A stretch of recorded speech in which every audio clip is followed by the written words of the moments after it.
मार्च 23 तारीख रे गण दौड़ हेबा सहित 30 तारीख रे राष्ट्रीय नववर्ष पालन हेबो। साधु संत और गो पूजन हेबो। ता सहित 31 तारीख रे बाल बजरंगी को साइकेल शोभा यात्रा, 4 तारीख रे आज्ञामाल यात्रा और महिला कलश शोभा यात्रा, 5 तारीख रे अखंड हनुमान चालीसा पाठ एवं 6 तारीख रे नगर संकीर्तन, जो विशाल नगर संकीर्तन स्वतंत्र परिचय भद्रक माटीर रही।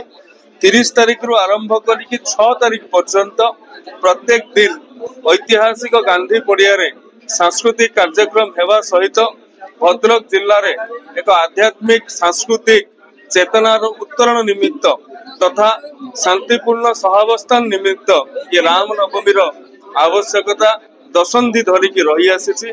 एथर आपण मानक जरिया रे ओडिशावासी को निवेदन करी भद्रक रामनवमी को थरे पहुंचंतु, एठिकार राममय वातावरण निजको सामिल करंतु। जय श्री राम।